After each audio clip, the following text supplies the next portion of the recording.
It was a typical holiday morning, the kind where the sun seemed to promise nothing but happiness and ease. I stood in the hallway, trying to convince my son, Kevin, to pick up the pace so we wouldn't be late for his baseball game. Everything felt normal, until the moment I opened the door and the life I'd carefully pieced together came crashing down. Standing there, like a ghost resurrected from the past, was Nicholas, my husband who had vanished without a trace 3 years ago. My breath caught in my chest as I took in the sight of him. His voice broke the heavy silence, an odd mix of confidence and doubt. "This is our home," he said, his words reverberating like a foreign echo in the house I had rebuilt on my own. But before I could fully process his presence, another figure stepped out from behind him. Laura. Her familiar face sent a jolt through my stomach, a toxic mix of anger, fear, and betrayal. Laura was my sister-in-law, and her appearance was no less shocking than Nicholas's. With a smile that dripped with false sweetness, she announced her intentions with icy clarity. "We're here to take custody of Kevin." Her words hit me like a punch. I'd spent countless sleepless nights turning over this exact nightmare in my mind. Nicholas and Laura had disappeared at the same time. How could that have been a coincidence?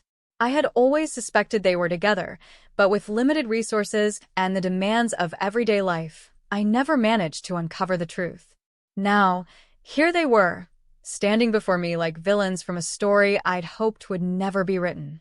As I stood frozen, lost in a whirlwind of thoughts, a small voice pulled me back to the present.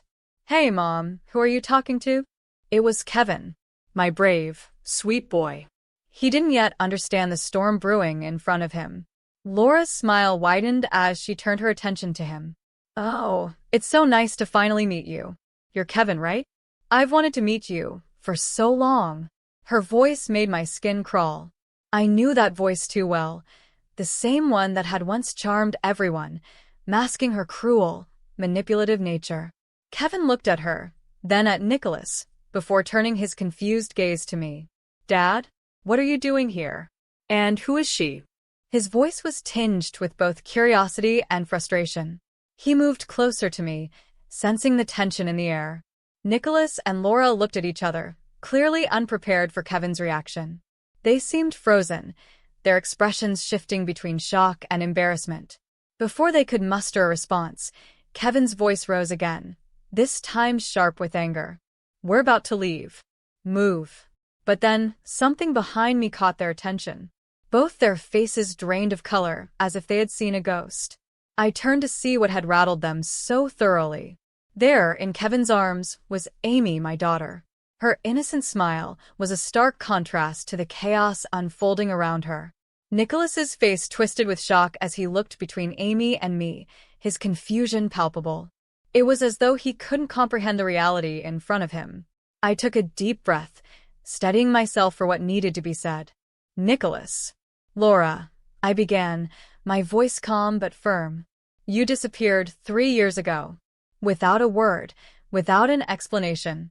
I was left alone to pick up the pieces, to raise Kevin, and to deal with a pregnancy I didn't plan for. I've fought every day since then to build a life for my children. I am not the same person you abandoned. I paused, letting the weight of my words settle in the air. Laura's eyes narrowed, but I pressed on, refusing to let her or Nicholas intimidate me. "You don't get to walk back into our lives and pretend you have a right to anything. You don't have the power here. Leave." For a moment, they stood there, their expressions flickering between disbelief and guilt. But guilt, I knew, was too little, too late. The pain they had caused had run too deep, leaving scars that would never fully heal. Nicholas opened his mouth, likely to offer some excuse or plea, but I wasn't interested in hearing it. Before he could speak, I shut the door firmly in their faces, cutting off whatever words he might have said. Turning back to my children, I found Kevin watching me intently. There was something new in his eyes, respect, maybe even pride. Amy, oblivious to the drama, cooed happily in her brother's arms. I let out a shaky breath, gathering my composure. This wasn't the end. It was just the beginning. But I was ready. For my children, I would fight whatever battles came our way. The days after their visit were anything but easy. Memories I had buried deep began to resurface, dragging with them a tide of emotions I had long tried to suppress. I found myself reliving the dark days after Nicholas's disappearance. I remembered the endless nights of worry, the unanswered questions, the crushing loneliness. Kevin had struggled the most. My once bright and cheerful boy had become quiet and withdrawn. His laughter, once the music of our home, had disappeared. I thought of the many meals he refused to eat, the school events he begged me to skip, and the distant looks that replaced his once warm smiles. It had broken my heart to see him like that, and yet I had felt powerless to fix it. Through it all, Amy had been my saving grace. Her arrival had been unexpected but transformative. She had given me a reason to keep going when I felt like giving up. Her laughter now filled the house, a sweet reminder that even in the darkest moments, there was still light to be found. One evening, as I tucked Kevin into bed, he turned to me with serious eyes. "Mom, why did Dad leave us? Did we do something wrong?" His question hit me like a blow to the chest. I sat down beside him, stroking his hair gently. "No, sweetheart. You did nothing wrong.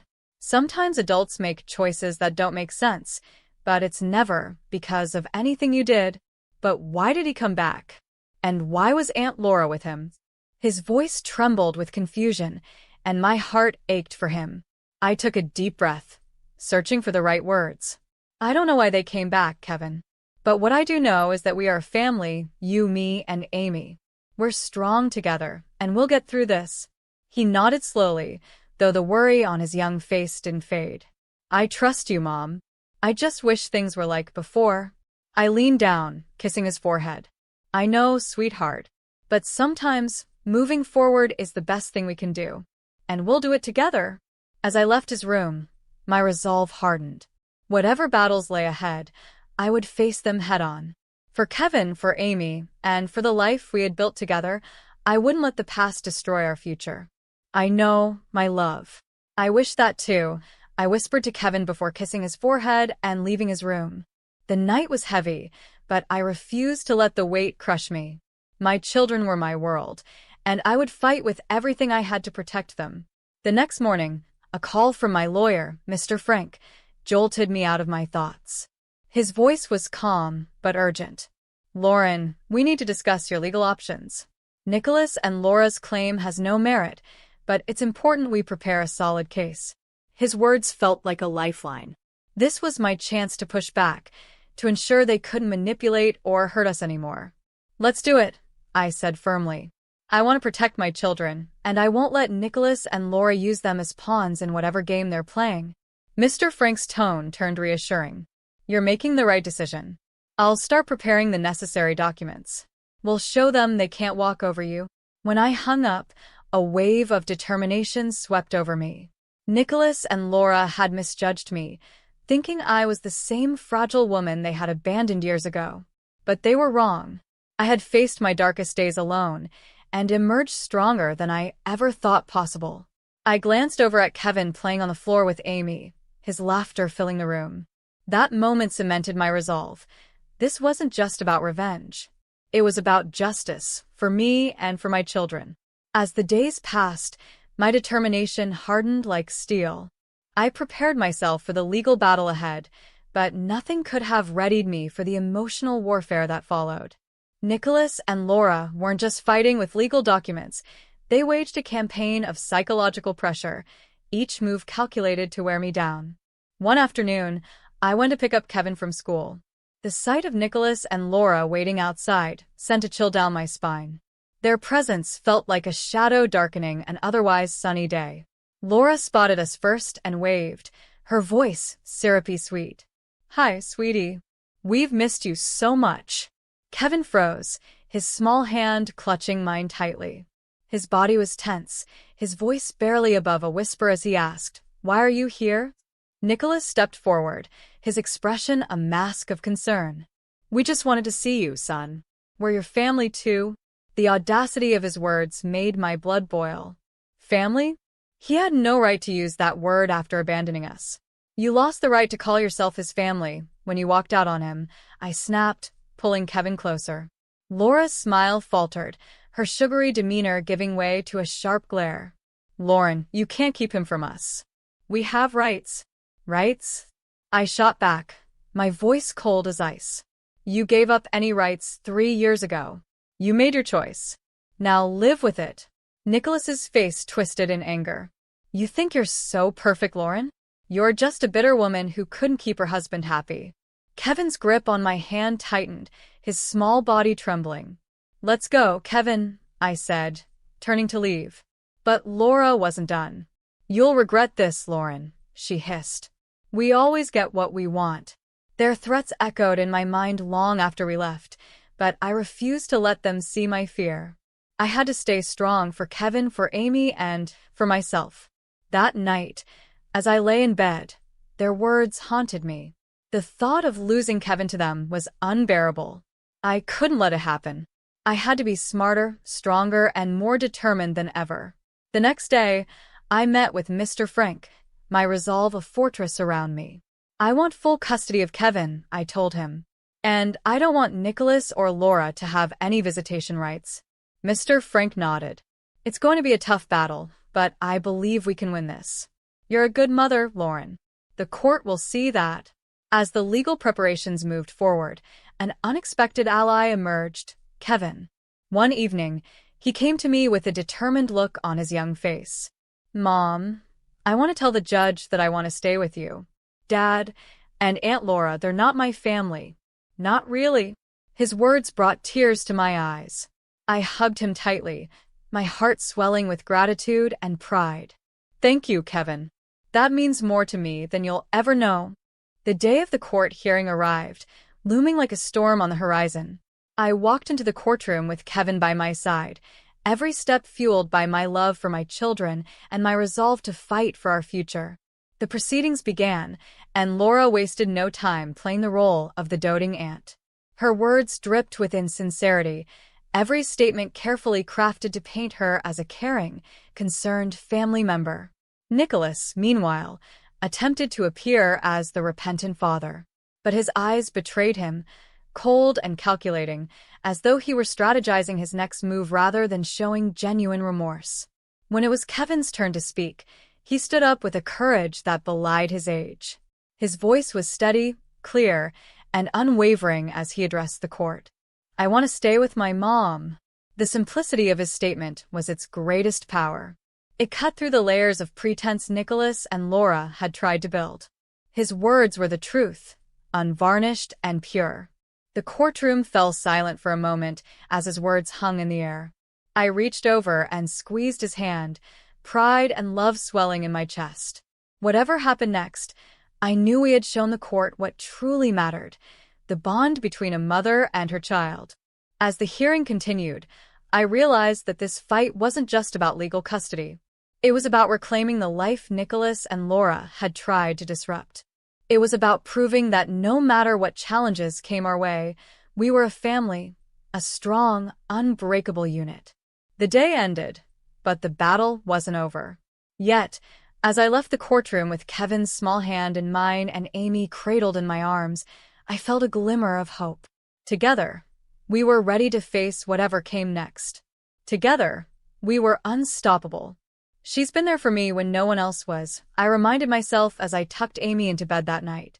The judge's decision earlier that week had felt like a beacon of hope, a ray of sunlight cutting through the oppressive storm clouds. Full custody of Kevin was granted to me, and Nicholas and Laura were denied any visitation rights. It was a victory that should have brought peace. As we left the courtroom that day, Nicholas's face was contorted with rage, and Laura's eyes burned with malicious fury. But their expressions didn't matter. We had won. Kevin held my hand tightly as we walked away together. For the first time in a long while, I felt a glimmer of hope. But the peace didn't last. Nicholas and Laura, like wounded predators, turned more desperate and dangerous in their tactics. What began as petty lies whispered in the shadows quickly escalated into a full-blown campaign of slander. They spread rumors throughout the community, twisting the narrative to paint me as the villain. It was a psychological war I hadn't expected, and it began to seep into every aspect of my life. One evening, Kevin came home from school, his face pale, his eyes brimming with unshed tears. "Mom," he began hesitantly, "kids at school are saying you stole me from Dad, that you're keeping me away from him because you're mean." Hearing those words from my sweet, innocent son shattered my heart. I knelt down to his level and held his hands. "Kevin, you know that's not true. Everything I've done to protect you and Amy." I searched his face for a sign of reassurance. He nodded slowly, but the doubt lingered in his eyes. "I know, Mom, but it's hard. They don't understand." I hugged him tightly, feeling the tremor in his small body. "I know it's hard, sweetheart, but we'll get through this. We're stronger than their lies." As the days passed, the rumors spread like wildfire, growing more vicious with each retelling. Laura had always been sharp with her words, and now she wielded them like weapons, tearing apart the fragile calm I'd tried so hard to maintain. But I refused to stoop to their level, wary of giving them any ammunition to use against me. Then one day, Nicholas showed up at my workplace, his face carefully arranged into a mask of remorse. "Lauren," he started, his tone dripping with feigned sincerity, "can't we just talk about this? For Kevin's sake." His words were venom, thinly disguised as concern. I met his gaze, unflinching. "There's nothing to talk about, Nicholas. You made your choice. Now live with it." His facade cracked, and he grabbed my arm, his grip too tight. "You're ruining my life, Lauren. You and that kid." I pulled away, my voice steady and unwavering. "No, Nicholas. You ruined your own life. Don't blame us for your choices." I turned and walked away, but his parting words chilled me to the bone. "This isn't over, Lauren. I won't give up that easily." The legal victory had secured custody of Kevin, but it hadn't ended the war. If anything, it had only fueled Nicholas and Laura's spite. They were relentless, and I could see the toll it was taking on Kevin. He was caught in the crossfire of a battle he didn't understand, torn between the father he still hoped might change and the mother who had never abandoned him. One night, as I sat reading in the living room, Kevin came to me. His face was etched with a sadness that no child should have to carry. "Mom," he asked hesitantly, "what if Dad changes? What if he really wants to be a real dad?" His words hit me like a blow, but I forced myself to stay composed. "Kevin, I know he's your dad, and it's normal to hope for that. But sometimes we have to see people for who they are, not who we wish they could be." Kevin was silent for a long moment, his small hands twisting nervously. Then he looked up at me, his eyes clearer than I'd seen in weeks. "I know. I just wish things were different." I pulled him into my arms, holding him close. "I do too, Kevin. I do too." Despite the ongoing battle, I knew I had to prioritize Kevin and Amy. They were my strength, the reason I fought so hard. They deserved a life free from Nicholas and Laura's toxic grasp. But as the weeks dragged on, the harassment escalated. It wasn't just rumors anymore, it was outright stalking. Nicholas and Laura began lurking outside my workplace, near Kevin's school, always watching, always waiting. It was a psychological siege, and I felt its weight with every passing day. But I refused to let them intimidate me. I was done playing defense. It was time to hit back. I scheduled another meeting with Mr. Frank, my resolve unshakable. "Mr. Frank," I began, "it's time to take more aggressive legal action. I want to file for restraining order against Nicholas and Laura, and I want to sue them for harassment and defamation." Mr. Frank leaned forward, his expression serious. "I think that's a wise decision, Lauren. Their behavior is unacceptable, and it's time they face the legal consequences." The proceedings were grueling. In court, Nicholas played the victim, portraying himself as a man wronged by his vindictive ex-wife. Laura, ever the actress, cried crocodile tears about being denied the chance to be a part of her nephew's life. But their performance couldn't mask the truth. The evidence spoke louder than their lies, and the judge saw through their facade. In the end, the court granted the restraining order. Nicholas and Laura were also ordered to pay damages for their defamatory actions. As we left the courtroom, Nicholas's face was a mask of fury, and Laura's eyes burned with silent threats. But this time I didn't feel fear. I had the law on my side, and I was ready to protect my family no matter what. Their legal defeat didn't stop them, though. It seemed to fuel their vendetta. One evening, my phone rang, and I hesitated before answering. Nicholas's voice came through the line, low and venomous. "You think you've won, Lauren? You think you can destroy my life and just walk away? I'll make sure you regret this." I clenched the phone tightly, my jaw set. "You brought this on yourself, Nicholas. I'm just protecting my family." His laugh was cold and bitter. "You haven't seen the last of me, Lauren. This isn't over," he spat before hanging up. His words hung in the air like a toxic cloud. But I refused to let them break me. Kevin and Amy were my world, and I would go to any lengths to shield them from Nicholas and Laura's malice. As the days turned into weeks, the stress of constant vigilance began to take its toll. The fear of what Nicholas might do next was an ever-present weight on my shoulders. One evening, as I tucked Amy into bed, Kevin came to me, his expression somber. "Mom," he asked quietly, "are we going to be okay?" Dad sounded really mad on the phone. I pulled him into a hug, my heart aching for the worry he carried. "We're going to be okay, Kevin. I won't let anything happen to us. I promise." But even as I spoke the words, I felt the weight of the fight ahead pressing down on me. For my children, though, I would endure it all. The battle was far from over. Nicholas and Laura were like a looming storm on the horizon, and I knew I needed to be prepared for whatever chaos they might unleash next. The weeks following the court ruling were tense and uncertain.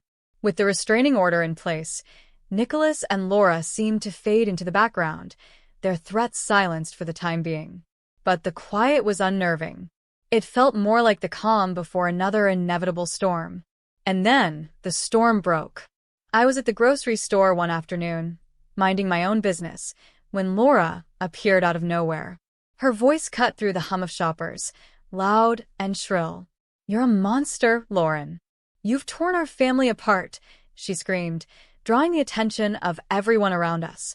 I froze for a moment, then squared my shoulders and faced her. "Laura, you need to leave," I said firmly, keeping my voice calm. "You're violating the restraining order."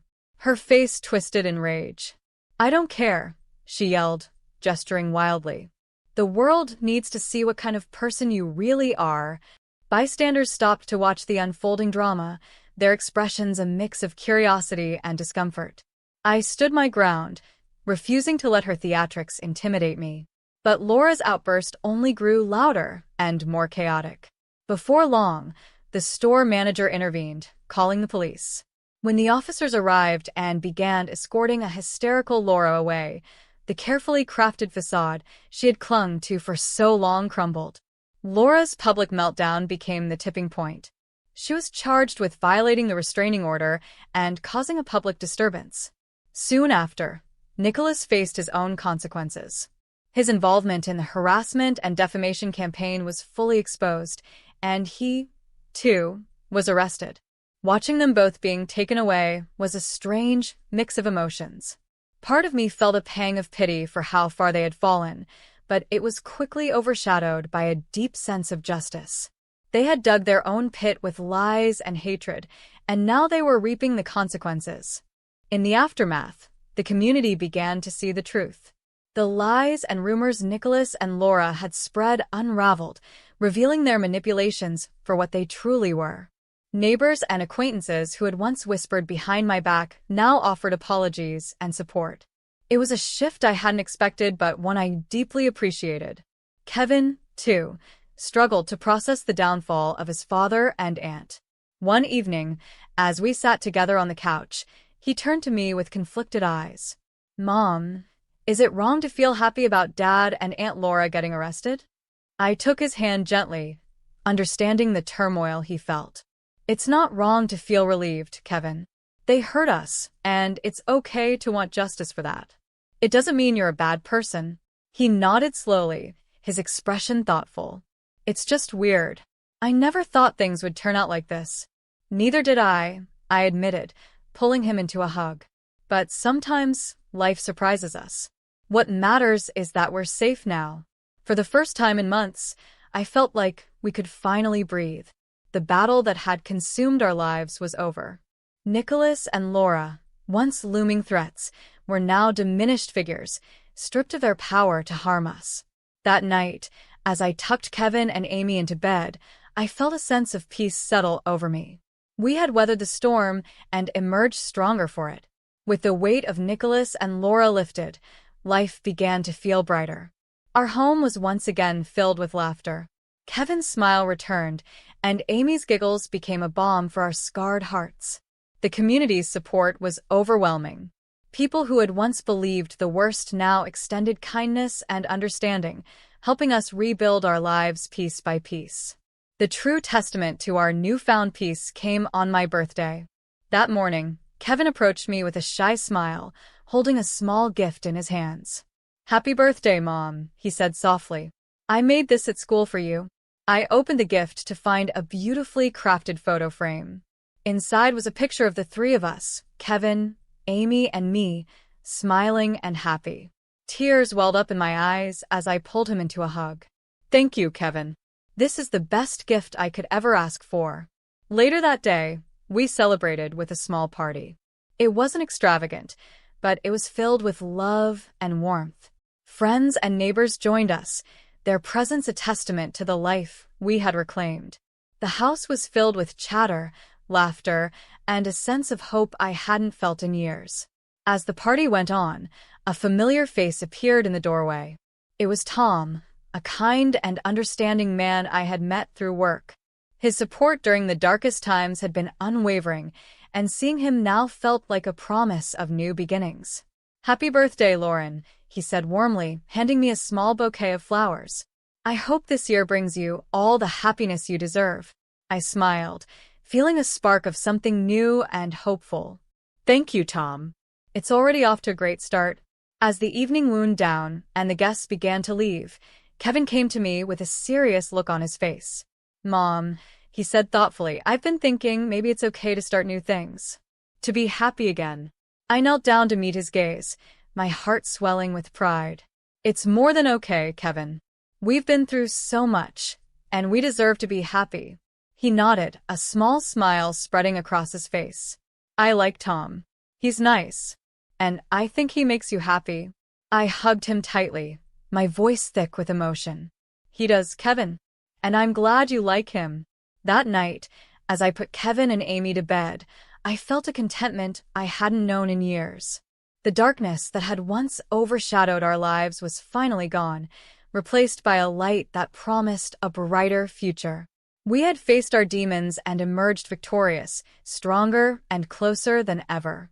Life had thrown us into turbulent waters, but we had learned to navigate the storm. Now it was time to embrace the calm, to build a future filled with hope, love, and new beginnings. For the first time in a long time, I believed in the promise of tomorrow, and it felt good.